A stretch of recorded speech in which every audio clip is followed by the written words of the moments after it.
Hello everyone, welcome to our channel How to crack RRB NTPC CBT 2 in last 10 days। यानी कि अंतिम 10 दिनों में रेलवे NTPC CBT 2 एग्जाम को कैसे क्रैक करें, यह जो हमारा आज का टॉपिक है उन सभी छात्रों के लिए अति महत्वपूर्ण है जो कि NTPC CBT 2 एग्जाम को लेकर सीरियस है और वो लोग इस बार किसी भी कीमत पर रेलवे में जॉब लेना चाहते हैं।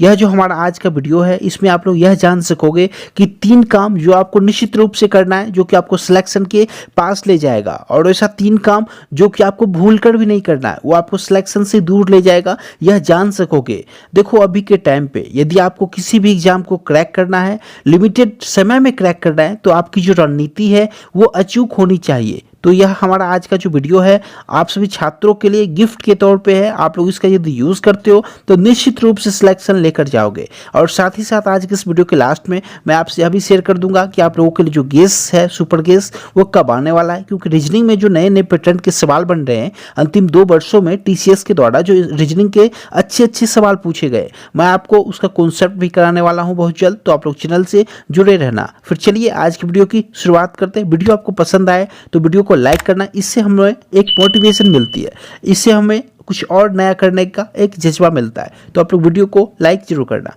चलिए फिर वीडियो की शुरुआत करते हैं। देखो सबसे पहले हम लोग उन 3 बातों को जानेंगे जो कि आपको भूल कर भी नहीं करनी है, जो कि आपको आपके सिलेक्शन से दूर लेकर जा रहा है, क्योंकि अभी आपको हार्ड वर्क के साथ साथ स्मार्ट वर्क भी करना है सिलेक्शन के लिए। देखो सबसे पहला जो पॉइंट है आप लोगों के सामने वो न्यू कोर्स एंड यूट्यूब को लेकर है।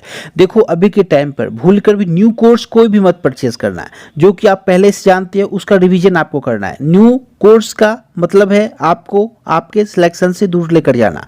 नंबर 1 ये आपके लिए इंपॉर्टेंट इन्फॉर्मेशन है। न्यू कोर्स पे भरोसा भी मत करना, क्योंकि एग्जाम में अंतिम 10 दिनों में 15 दिनों में आपको खुद से मेहनत करनी है। दूसरा जो पॉइंट है आप लोगों के सामने वो यूट्यूब को लेकर है। देखो बहुत सारे छात्र क्या कर रहे हैं, सुबह से लेकर शाम तक लगातार यूट्यूब पे NTPC CBT 2 का क्लास देख रहे हैं और वो लोग चाहते हैं जो उनका सिलेक्शन हो जाएगा। मैं आपको दुख के साथ कह रहा हूँ आपका जो सिलेक्शन है इसी में नहीं हो पाएगा। यूट्यूब कभी भी सिलेक्शन आपका नहीं करा पाएगा। सिलेक्शन कब होगा, जब आप लोग खुद से सेल्फ प्रैक्टिस करोगे। मैं आपसे ऑलरेडी बता चुका हूं कि आप लोगों को YouTube का केवल सहारा लेना है कि वो किस वे में तैयारी करा रहे हैं, किस वे में प्रश्न को लेकर आ रहे हैं। आपको उन प्रश्न को एक नज़र देखना है और खुद से लगाना है। वीडियो को पॉज करके खुद से सॉल्व करो। जब तक आप लोग खुद से प्रैक्टिस नहीं करोगे मैथ्स और रीजनिंग की, तब तक आपका एग्जाम में बेनिफिट आपको नहीं मिलना है। क्योंकि अभी आप लोग लेट के देख रहे हो, सो के देख रहे हो, लगातार क्लास देख रहे हो, लेकिन आपको उसका फायदा नहीं होगा। इसलिए आपको खुद से प्रैक्टिस करना है। किसी बुक का सहारा लो, PDF का सहारा लो, लेकिन खुद से। और यह सबसे जरूरी है कि आप लोग जो पढ़ रहे हो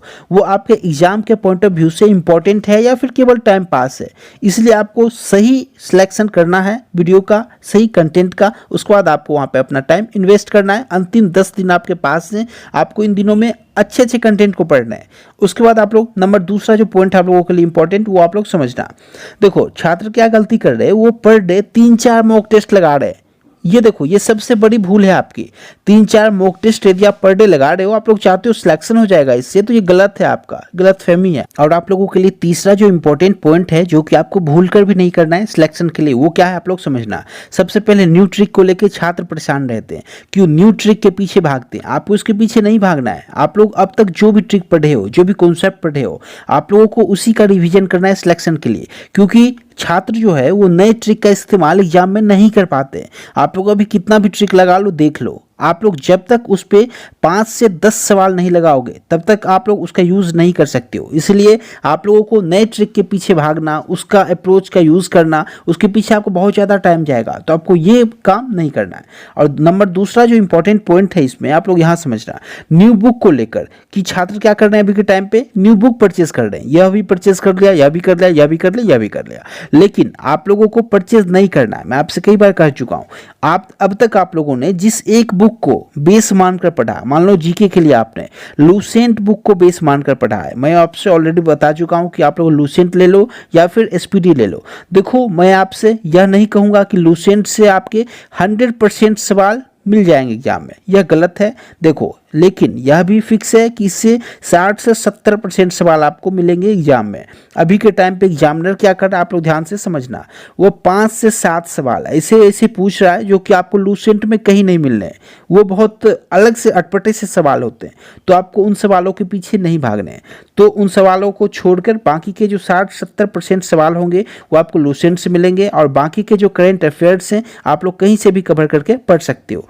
तो ये इंपॉर्टेंट पॉइंट है जो कि आपको इसका ध्यान रखना है सिलेक्शन के लिए। अब आप लोग उन 3 बातों को ध्यान रखना जो कि आपको निश्चित रूप से करना है सिलेक्शन के लिए। नंबर 1 जो पॉइंट है आपका वो मॉक टेस्ट और प्रीवियस ईयर एनालिसिस को लेकर है। यदि अभी आप लोग सिलेक्शन चाहते हो तो आप लोगों को क्या करना, आप लोग ध्यान से समझना, जितने भी आप लोग मॉक टेस्ट को लगा रहे हो ना, आप लोग एटलीस्ट 2 मॉक टेस्ट निश्चित रूप से लगाना अभी के टाइम पे। यदि आप लोगों की तैयारी जो है वो कंप्लीट है, रिवीजन आप लोग कंप्लीटली कर चुके हो, तो आप लोगों को पर डे 2 मॉक टेस्ट लगाना है और उसका डिटेल एनालिसिस करना है। किस वे में अब आप लोग समझना, आप लोगों को देखना है कि आपका जो स्कोर है वो कितना बन रहा है। यदि आपका स्कोर मान लो 80 बन रहा है तो आप लोग देखना है यदि हमारे 40 मार्क्स कम हो रहे हैं तो वो किस वे में कम हो रहे हैं, यानी कि किस सेक्शन में कम हो रहे हैं, किस सब्जेक्ट में कम हो रहे हैं। आपको वहां से यह एनालिसिस करना है कि आपका वीक पॉइंट क्या है। जो भी वीक पॉइंट मिले आप लोगों को उसे पढ़ना है, उसका कॉन्सेप्ट यूट्यूब से देखना है, बुक से पढ़ना है, बुक से देखना है। उसके बाद आप लोग उसे अप्लाई करो, फिर आप लोग नेक्स्ट टेस्ट में उन प्रश्नों को करने की कोशिश करो। यदि सेम पैटर्न का सवाल आता है तो आप लोग उसे सॉल्व करने की कोशिश करो। तो यहाँ से आप लोग यहाँ से सभी टाइप को कवर कर लेना, एनालिसिस कर लेना। अब आप लोग यहाँ से देखना, प्रीवियस ईयर का एनालिसिस आपके लिए बहुत जरूरी है। यानी कि प्रीवियस ईयर यदि आप लोग मॉक टेस्ट लगा रहे हो तो उसका एनालिसिस आपके लिए बेहद इंपॉर्टेंट है। प्रीवियस ईयर में जितने भी सवाल आए हुए हैं उसमें किस टाइप के सवाल पूछे गए वो आपको अच्छे से करने हैं। उसका एक एक एनालिसिस आपको करना है, एक एक प्रश्न का, कि कौन से प्रश्न किस रूप में पूछे जा सकते हैं, यह भी आपको देखना है। और उसमें आपका दूसरा जो इंपॉर्टेंट पॉइंट है सिलेक्शन के लिए आप लोग समझना, वह पॉइंट है करेंट अफेयर्स। देखो अभी क्या है, यदि आपको कुछ नया पढ़ना है तो केवल और केवल करेंट अफेयर्स पढ़ना है। करेंट अफेयर्स को छोड़ के किसी भी न्यू थिंग्स को आपको नहीं पढ़ना है, यानी कि नई चीज़ें आपको नहीं पढ़नी है। यानी कि आप लोग, बहुत सारे लोग क्या करते हैं, वो बुक परचेस कर लिया, वो कर लिया, नहीं करना है। आपको करंट अफेयर्स केवल पढ़ना है, कहीं से पढ़ लो, यूट्यूब पढ़ लो, पीडीएफ पढ़ लो, बुक से एसपीडी से पढ़ लो, आपको करंट अफेयर्स पढ़ना है, क्योंकि इससे आपके 10 से 12 सवाल पूछे जाएंगे और 10 से 12 सवाल बहुत ज़्यादा होते हैं। लेकिन आप लोगों को ध्यान रखना है, इसमें 2 सवाल एग्जामिनर ऐसा पूछेगा जिसके लिए आपको नहीं पढ़ना है। यानी कि वो जो सवाल होता है वो केवल एग्जाम में छात्रों को भयभीत करने के लिए होता है। वो जो सवाल है वो पूछेंगे 2018 से, 2014 से, 1999 से, और करंट अफेयर्स से संबंधित वो सवाल होंगे।